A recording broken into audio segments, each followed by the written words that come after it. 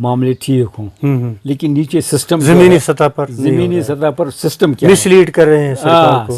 System وہی ہے، باقی وہ اپنے فگرز دے رہے ہیں. بالکل کیا ہم نے جو یہ کیا، ہم نے ناجائز کو جائز بناتے ہیں، جائز کو ناجائز بناتے ہیں، وہ گورنر کو مسلیڈ کرتے ہیں. وہی ہے. اچھا طاہر صاحب، ہم نے آپ کا بہت وقت لیا ہے، اس کے لیے ہم آپ کا شکریہ کرتے ہیں اور خیر مقدم بھی کرتے ہیں یہ ملاقات کے پروگرام میں آنے کا. بحیثیت ایک بے باک صحافی، آپ ہماری اس نئی پود جو اس جدید دور میں جدید صحافت کے نام پر آئے ہیں میدان میں، ان کے لیے کیا پیغام ہے؟ دیکھیے، میں یہی کہہ سکتا ہوں کہ صحافت جو ہے، صحافت بہت زیادہ محنت کا کام ہے، بہت زیادہ ڈیڈیکیشن کا کام ہے. صحافت محض کوئی کیمرہ لٹکا کے چلنا وہ نہیں ہے. تو جو لوگ سیریسلی اس میں کام کرنا چاہتے ہیں ان کو سیریسلی کنٹریبیوٹ کرنا چاہیے، اور جو سیریسلی کنٹریبیوٹ کریں گے وقتی طور پر ان کو مشکلات آ سکتی ہیں، لیکن وہ اچھے ہو جائیں گے. وقت کے ساتھ ساتھ ان کے معاملات ٹھیک ہو جائیں گے. میں نے بہت زیادہ لمبا سفر کیا ہے، لیکن مثال کے طور پر آج آپ جو یہاں آئے ہیں فرینڈس انکلیو میں، یہ اس کو کہتے ہیں، یہ سری نگر کی اس وقت سب سے ٹاپ کالونی سمجھی جاتی ہے. لیکن جب میں سری نگر آیا تھا، میرے پاس جگہ کوئی رہنے کے لیے نہیں تھی، اور میں بٹ مالو کے ایک چھوٹے سے کمرے میں کسی دوست کے ساتھ میں نے کافی عرصہ کرایہ دار کی حیثیت سے گزارا ہے. لیکن اگر کوئی ڈیڈیکیشن کرے گا، محنت کرے گا، مجھے لگتا ہے کہ اس کے جو اس کے معاملات آہستہ آہستہ سدھر جائیں گے، ٹھیک ہو جائیں گے، کسی مقام پر وہ آ جائے گا. اچھا طاہر صاحب، ایک بات جو میرے ذہن میں کھٹک رہی ہے، ایک بہت بڑا صحافی ہے بھارت کا، اس نے اپنے خیالات میں اظہار کیا ہے، ایک ڈرپوک صحافی، ایک بے ایمان صحافی، ایک ڈرپوک قوم اور ایک بے ایمان قوم پیدا کر سکتا ہے. ایک بے باک صحافی، ایک ایماندار صحافی، ایک ایماندار قوم پیدا کر سکتا ہے، ایک بے باک قوم پیدا کر سکتا ہے. یہ کس حد تک صحیح ہے جو انہوں نے کہا؟ پارٹلی صحیح ہے. اچھا. میں نہیں سمجھتا کہ صرف صحافی ہی کر سکتا ہے. صرف صحافی نہیں، اس میں سب کا رول ہے. اس میں ٹیچرز کا رول ہے، اس میں مذہبی رہنماؤں کا بھی ہے، اس کا دوسروں کا بھی ہے. صحافی، لیکن اگر صحافت ٹھیک ہو، صحیح نہج پہ ہو، سچائی پر ہو تو رہنمائی ہو سکتی ہے. اس کا ٹھیک رہے گا، اس کا اثر ٹھیک رہے گا. اچھا، ایک چیز اور میں عرض کروں طاہر صاحب، جب ہم 8ویں یا 7ویں دہائی کے اخبارات پڑھ رہے تھے تو اس میں جو ایڈیٹوریل ہوتا تھا، پہلے وہ صحافی پرابلم ڈسکس کر رہا تھا، پھر اس کے بعد اس کی سولوشن بھی لکھ رہا تھا، وہ اس کا سولوشن کیا ہے، مگر آج وہ دیکھنے میں نہیں آتا. دیکھیے یہ مسئلہ کیا ہے، میں سمجھتا ہوں کہ جو ایڈیٹوریل پیجز ہوتے ہیں وہ اخبار کی روح ہوتی ہے. آج آپ دیکھیں گے کہ ہمارے جو بڑے اخبار ہیں ان میں بھی ایڈیٹوریل پیجز نہیں ہیں. اگر ایڈیٹوریل پیجز پہ آرٹیکل ہوگا بکری کے دودھ کے فائدے، یہ گائے کی چار ٹانگیں، وہی میں کہتا ہوں. اگر آپ دیکھیں گے، مجھے لگتا ہے چٹان ہی آج بھی سیریس صحافت کر رہا ہے. ایک دو ہیں جو کر رہے ہیں یا ایڈیٹوریل لکھ رہے ہیں. مثال کے طور پر عقاب کے منظور انجم صاحب لکھ رہے ہیں، لیکن مشرق رشید صاحب کر رہے ہیں. باقی نہیں ہیں، باقی ایسے ہی ہے. ہاں بھائی، ایسے ہی. اچھا چلیے طاہر صاحب، بحیثیت ایک بے باک صحافی، بحیثیت بزرگ صحافی، بحیثیت ایک برگزر شخصیت سری نگر کی، اور editor in chief, printer, publisher روزنامہ چٹان، آپ نے جو بے باک طریقے سے صحافت کی جو ترجمانی کی ہے اور صحافت کے وہ رموز، وہ خیالات جو پوشیدہ بھی ہے اور افشاں بھی ہے، تو وہ ڈسکس کیے ہیں ہم سے، تو ہم آپ کے بہت بہت شکر گزار ہے۔ تو جو ہمارے صحافی حضرات جنہوں نے اس صحافت کے میدان میں کام کیا ہے، ہمارے بزرگ صحافی ہے اور جنہوں نے اپنی جانیں دی ہے اور اس صحافت کے میدان میں، اور جو شمع انہوں نے جلائی، جو مشعل انہوں نے جلائی، پھر وہ چھوڑ کے گئے ہیں، جس کی آپ اور باقی صحافی آبیاری کر رہے ہیں، ان کے لیے بھی ہم دعا ان کو جنت الفردوس نصیب کرے، آمین۔ السلام علیکم۔